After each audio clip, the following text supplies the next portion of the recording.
कि आपको पता है कि हमारे ईडियम और फ्रेजेस के 2 सेशन हो गए थे, जिसमें हमने ई तक के सारे इंपॉर्टेंट वाले ईडियम और फ्रेजेस कवर कर लिए थे।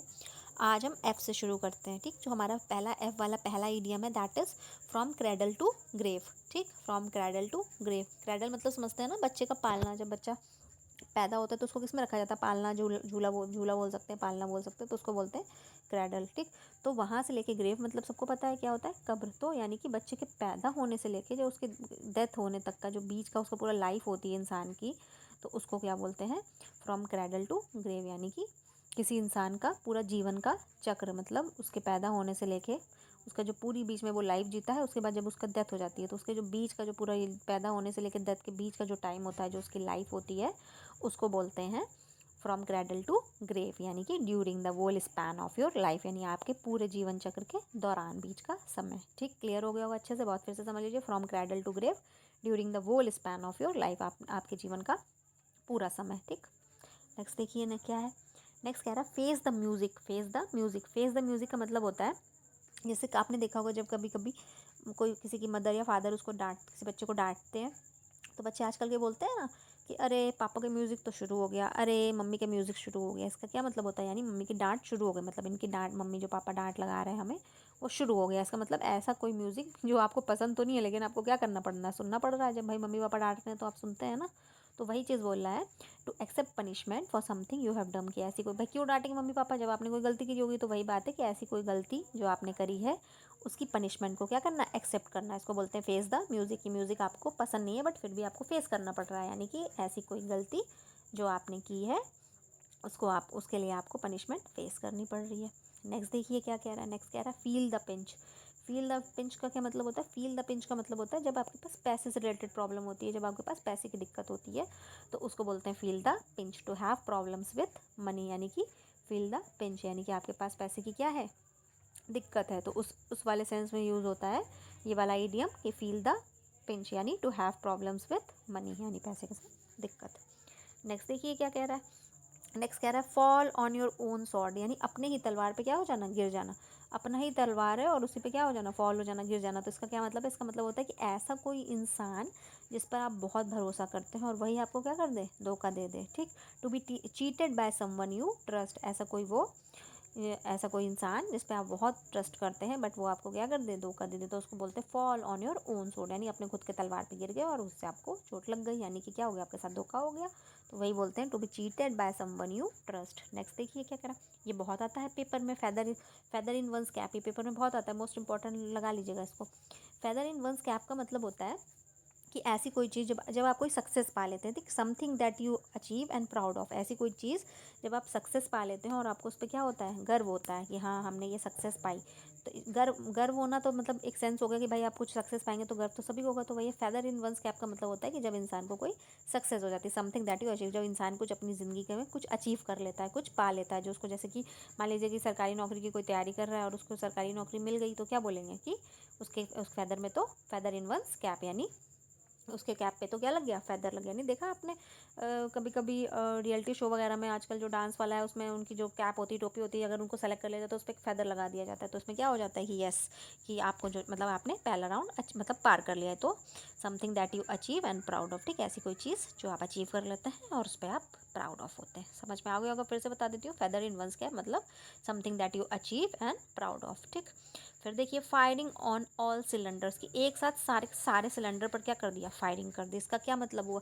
इसका मतलब हुआ कि आपने सारे तरीके अपना लिए कि आप सक्सेस पा लें, यानी work every possible way to succeed, यानी कि सफलता पाने के सारे तरीके जब इंसान अपना लेता है तो उसको क्या बोलते हैं? मतलब उसको बस सफलता चाहिए, उसके लिए जो जो करना पड़ता है, जितने भी तरीके होते हैं वो सारे के सारे तरीके अपनाता है, सब तरह से काम करने की कोशिश करता है कि बस हमें सफलता मिल जाए।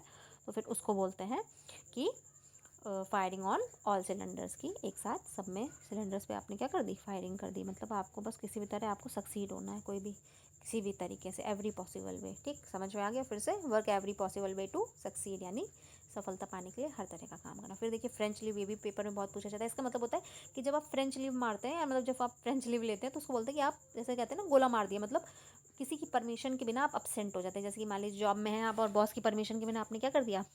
आप गए नहीं ऑफिस, तो उसको बोलते हैं फ्रेंच लीव। यानी ये भी पेपर में बहुत पूछी जाती है। फ्रेंच लीव का मतलब होता है कि विदाउट परमिशन जो लीव ली जाती है, एब्सेंट हो जाते हैं जब आप विदाउट परमिशन, ठीक, तो उसको बोलते हैं फ्रेंच लीव। नेक्स्ट देखिए क्या है, नेक्स्ट है fall on our feet. Fall on your feet का क्या मतलब होता है कि if you fall on your feet you succeed in doing something where there was a risk of failure. यानी ऐसी कोई चीज़ जहाँ पे फेल होने का रिस्क है। मतलब ऐसा आपने मान लीजिए कोई काम शुरू किया कि जहाँ पे फेल होने का रिस्क था, या यहाँ पे आप फेल हो सकते थे, बट उस चीज़ में आप क्या हुए, फेल ना होके, ये रिस्क तो था कि आप फेल हो सकते थे, बट फिर भी आपने वो जोखिम लिया, वो काम किया, और आप फेल ना होके उसमें क्या हो गए, सफल हो गए, तो उसको बोलते हैं फॉल ऑन योर फीट, ठीक।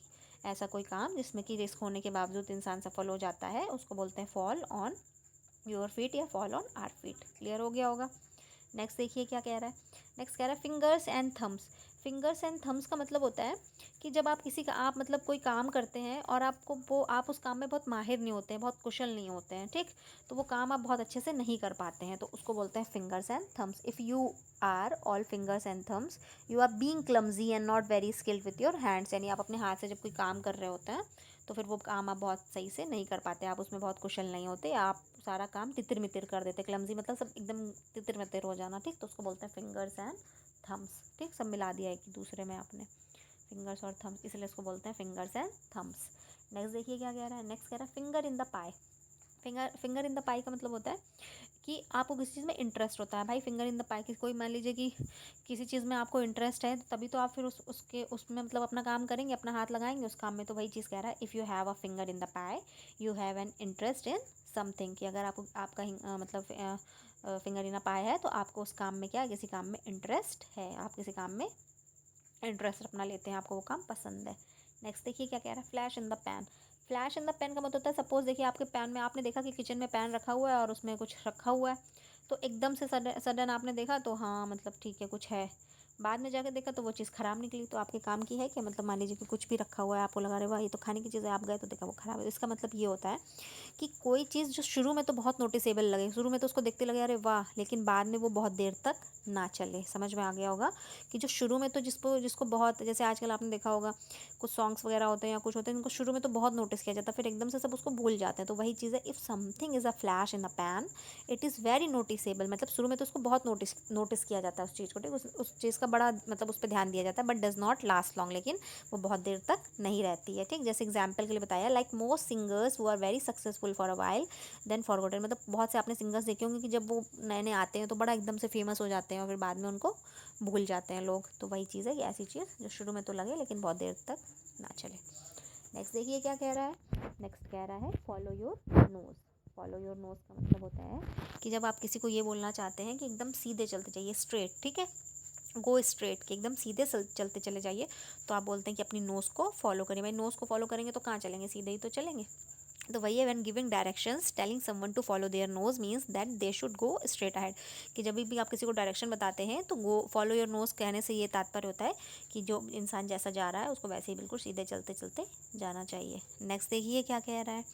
नेक्स्ट कह रहा है फूल्स पैराडाइज। क्या कह रहा है, फूल्स पैराडाइज। फूल्स पैराडाइज का मतलब होता है कि फूल, मूर्ख का अपना ही उसने अपनी ही दुनिया बना रखी, मूर्ख की दुनिया, ठीक। मूर्ख की दुनिया मतलब कैसी होगी, समझ लीजिए, मूर्ख भाई मूर्खता वाली बातें तो सोचेगा।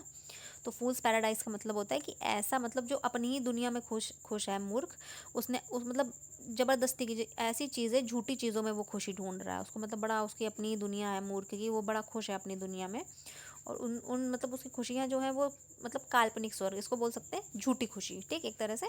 कि जैसे कहते हैं ना कि भैया देवर living in a fools paradise, मतलब वो तो अपनी काल्पनिक दुनिया में ही, ऐसी ऐसी चीज़ जो रियल में एग्जिस्ट नहीं करती है, जो रियल में नहीं होती है, वो हो मतलब, लेकिन मूर्ख की अपनी दुनिया में होती है, जो चीज़ रियल में एग्जिस्ट ना करे, और एक इंसान उस पर ज़बरदस्ती उस चीज़ को, जो चीज़ है ही नहीं उस चीज़ को लेकर खुशी मनाना, उसको बोलते हैं फूल्स पैराडाइज, यानी कि काल्पनिक स्वर्ग कह सकते हैं या झूठी खुशी कह सकते हैं।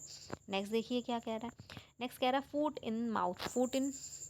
फूट इन माउथ का क्या मतलब होता है? फूट इन माउथ का मतलब होता है जब कोई इंसान कुछ ऐसी बात कह देता है कि जो कि बेकार होती है, किसी को एम्बैरेस करने वाली होती है या सही नहीं होती है, गलत बात होती है, तो तब बोलते हैं कि foot in mouth. This is use to describe someone who has just said something embarrassing, inappropriate, wrong और स्टूपिड। ऐसी कोई बात जो किसी ने अभी अभी कही है और वो कैसी एम्बैरेस करने वाली है, इनअप्रोप्रिएट है, मतलब सही बात नहीं है, रॉन्ग है, गलत है, या स्टूपिड फालतू की बात है, उसको बोलते हैं फूट इन द माउथ। क्लियर हो गया? फूट इन द माउथ। चलिए अब जी वाले शुरू करते हैं। पहला क्या कह रहा है? पहला कह रहा है get off the hook. Get off the hook का क्या मतलब होता है? इसका मतलब होता है फ्री फ्रॉम ऑल ऑब्लाइजेशन। इसको आप ऐसे समझ सकते हैं कि जैसे इसको ये भी बोल सकते हैं to manage to get out of the awkward situation you are in without being punished और ब्लेम। यानी कि आप मान लीजिए किसी ऑकवर्ड सिचुएशन में हैं और आप उससे बाहर निकल जाते हैं, ठीक, आप उससे बाहर अपने आप को उससे बाहर निकालना मैनेज कर लेते हैं बिना किसी पनिशमेंट के, ना बिना किसी ब्लेम के। यानी कि फ्री फ्रॉम ऑल ऑब्लाइजेशन, मतलब आप पे कोई भी अब मतलब आप किसी भी ऑकवर्ड सिचुएशन से बाहर निकल गए, फ्री हो गए, मतलब अब आप पे कोई भी ब्लेम या कोई भी वो नहीं लग सकता, उससे आपने मतलब बाहर निकल गए उस चीज़ से, तो उसको बोलते हैं फ्री फ्रॉम ऑल ऑब्लाइजेशन। यानी कि आपको ऐसे बोल सकते हैं कि जैसे कि आप इस्केप कर गए उस सिचुएशन से, कि आप बच निकले हैं ना किसी चीज़ से, जब आप बच निकलते हैं तो उसको बोलते हैं फ्री फ्रॉम ऑल ऑब्लाइजेशन। या वही चीज़ है कि मतलब विदाउट किसी पनिशमेंट के आप किसी चीज़ से बच निकलते हैं, तो उसको बोलते हैं गेट ऑफ द हुक। ठीक, नेक्स्ट देखिए क्या कह रहा है। नेक्स्ट कह रहा है give up the ghost. Give up the ghost का मतलब होता है मर जाना। जब कोई इंसान मर जाता है तो बोलते हैं गिव अप द घोस्ट, यानी टू डाई, मर जाना। क्लियर हो गया होगा? गिव अप द घोस्ट, ये भी बहुत पेपर में पूछा जाता है। गिव अप द घोस्ट इसका मतलब होता है मर जाना। फिर देखिए got the slap on the wrist. भाई रिस्ट पे, आपकी कलाई पे किसी ने हल्के से मतलब कलाई पे कोई मार रहा है, तो कलाई पे क्या बहुत लगेगी? कलाई पे हाथ से कलाई पे मारते हैं तो कैसे लगती है? बहुत थोड़ी सी लगती है। तो इसका मतलब होता है कि बहुत ही हल्की पनिशमेंट, बहुत ही माइल्ड। जब किसी को बहुत ही हल्की छोटी सी पनिशमेंट देनी होती है तो उस पर बोलते हैं कि got the slap on the wrist, कि भैया हमें कलाई पे थप्पड़ पड़ा। ठीक, मतलब कल थप्पड़ तो खैर गाल पे पड़ता है, मतलब कलाई पे हाथ से मारा किसी ने, तो उसको बोलते हैं, इसका मतलब होता है कि कलाई, got the slap on the wrist, यानी कि जब किसी को कोई हल्की पनिशमेंट मिलती है। नेक्स्ट देखिए give someone a bird. Give someone a bird का क्या मतलब होता है? कि किसी का मजाक बनाना, मेक फन। यानी कि जब हम कोई किसी का मजाक बनाता है तो बोलते हैं कि गिव समवन अ बर्ड। ठीक, नेक्स्ट देखिए got the wind up. Got the wind up का क्या मतलब होता है? कि डर जाना। ठीक, डर जाना, जब कोई इंसान डर जाता है तो उसको बोलते हैं गॉट द वाइंड अप। फिर देखिए टू बी स्केयर्ड, यानी कि डर जाना। नेक्स्ट देखिए क्या है? टू बी स्केयर्ड मतलब डर जाना, तो वही हो गया गॉट द वाइंड अप। फिर देखिए क्या है? Get a raw deal. Get a raw deal का मतलब होता है जब आपको कोई ठीक से आपके साथ व्यवहार नहीं करता, नॉट ट्रीटेड इक्वली। यानी कि दूसरे के साथ तो अच्छे से व्यवहार कर रहा है लेकिन आपके साथ बहुत अच्छा व्यवहार नहीं हो रहा, आपको इक्वल आपके साथ ट्रीट नहीं किया जा रहा, बाकियों के जैसे आपको अच्छे से ट्रीट नहीं किया जाता, तो कहते हैं गेट अ रॉ डील। ठीक, नेक्स्ट देखिए, नेक्स्ट वाला मोस्ट इंपॉर्टेंट, पेपर में बहुत पूछा जाता है, gift of the gap. Gift of the gap का क्या मतलब होता है? इसका मतलब होता है जब किसी के अंदर बोलने की बहुत अच्छी कला होती है, टैलेंट ऑफ स्पीकिंग। यानी कि जब कोई बहुत अच्छा बोल लेता है, जब कोई कोई होता है ना ये बहुत अच्छा बोलने चलते हैं, वो कोई देखिए मंच पे जब स्पीच वगैरह देते हैं तो लोग कितनी तालियां बजने लगती हैं कि अरे वाह क्या बोला क्या बोला। तो जो बोलने का टैलेंट होता है उसको बोलते हैं गिफ्ट ऑफ द गैप, यानी कि बहुत अच्छा टैलेंट ऑफ स्पीकिंग। ठीक, नेक्स्ट देखिए क्या कह रहा है। Give cold shoulder. Give cold shoulder, ये भी पेपर में बहुत पूछा जाता है। गिव कोल्ड शोल्डर का मतलब होता है किसी को इग्नोर कर देना, उस पर बहुत ध्यान ना देना, उसकी बातों को इग्नोर कर देना या उस इंसान को इग्नोर कर देना। नेक्स्ट देखिए कौन सा है। नेक्स्ट कह रहा है गेट योर वायर्स क्रॉस, यानी आप दोनों के मतलब गेट योर वायर्स क्रॉस, यानी आपस में तार क्या हो रहे हैं? क्रॉस हो रहे हैं, मिल नहीं रहे, क्रॉस हो रहे हैं। इसका ये मतलब होता है जब दो इंसान के बीच क्या हो जाती है? Misunderstanding. When people get their wire crossed, जब लोगों के वायर क्रॉस होते हैं, इसका मतलब होता है कि दे मिसअंडरस्टैंड ईच अदर, कि वो एक दूसरे को क्या करते हैं? गलत समझते हैं, मिसअंडरस्टैंडिंग करते हैं। स्पेशली ये वाला तब यूज़ होता है जब कोई अरेंजमेंट, मान लीजिए दो लोग कुछ अरेंजमेंट कर रहे हैं, कि आपसे बोला कि आपको इस चीज़ की अरेंजमेंट करनी है, आपको इस चीज़ की लोगों के बीच तालमेल नहीं बैठ पा रहा है, वो नहीं व्यवस्था कर पा रहे हैं, तो मिसअंडरस्टैंडिंग हो रही है दोनों के बीच, तो बोलते हैं गेट देयर वायर्स क्रॉस्ड या get your wires crossed. Clear हो गया होगा?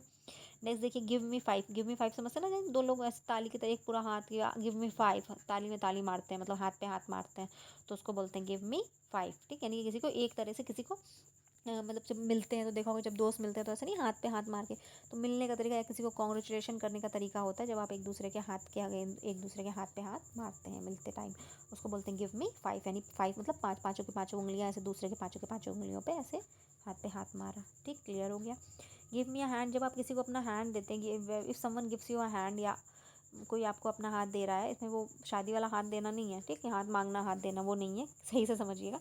गिव मी अ हैंड का मतलब होता है if someone gives you a hand, कि कोई अगर आपको अपना हाथ दे रहा है, इसका मतलब है कि वो आपकी मदद कर रहा है, कि they help you. Give in a hand का गिव हिम अ हैंड या गिव मी अ हैंड, इसका क्या मतलब है कि किसी की मदद करना, किसी की हेल्प करना। नेक्स्ट देखिए कौन सा है। नेक्स्ट कह रहा है give someone a piece of your mind, इसका मतलब होता है give someone a piece of your mind, यानी किसी को क्रिटिसाइज करना, किसी को उल्टा सीधा बोलना, किसी पे गुस्सा करना, बहुत कस के किसी पे गुस्सा करना। तो इसका मतलब होता है if you give someone a piece of your mind you criticise them strongly and angry, कि आप बहुत गुस्से से किसी को डांटते हैं तो बोलते हैं give someone a piece of your mind. ठीक, नेक्स्ट देखिए क्या। नेक्स्ट है go bananas. If you go bananas, go bananas का मतलब होता है कि या तो आपको बहुत चिंता हो रही होती है किसी चीज़ की, या तो बहुत आप चिंता में बैठे होते हैं तो फिर बहुत एक्साइट होते हैं। तो देखा ना, जब इंसान बहुत चिंता में होता है तो भी वो एक जगह शांति से नहीं बैठ पाता, तो भी वो इधर उधर उग्र रहता है। और अगर कोई बहुत एक्साइटेड में होता है तो भी वो बहुत खुशी से उछलता झूमता रहता है। तो वही, या तो कोई आपको एक्साइटमेंट है या तो आपको चिंता है जिसकी वजह से आप शांत नहीं बैठ पा रहे, वाइल्ड है, मतलब कुछ ना कुछ कर रहे हैं, तो उसको बोलते हैं गो बनाना। क्या बोलते हैं? गो बनाना। समझ में आया? If you are wild with excitement and anxiety और वरी, यानी कि जब आप एक्साइटमेंट एंजाइटी या वरी के पीछे क्या होते हैं? वाइल्ड होते हैं, उग्र होते हैं, तो उसको बोलते हैं गो बनानास। फिर देखिए नेक्स्ट कौन सा, go tell it to birds, यानी कि जाओ। इसका मतलब ये नहीं है कि जाओ बर्ड्स को बता दो, इसका ये इस सेंस में यूज़ होता है जब आप ये कहना चाह रहे होते हैं कि कोई चीज़ विश्वास पात्र नहीं है या कोई चीज़ झूठ है, कोई किसी चीज़ में सच्चाई नहीं है, कोई एक झूठ है या कोई चीज़ विश्वास पात्र नहीं है, क्रेडिबल यानी विश्वास करने योग्य नहीं है, तब आप बोलते हैं कि go tell it to the birds. ठीक, यानी कि something that is not credible, ऐसी चीज़ जिस पर विश्वास नहीं किया जा सकता, और इज़ अ लाई, या फिर वो चीज़ झूठी है, उस सेंस में ये यूज़ होता है कि go tell it to birds.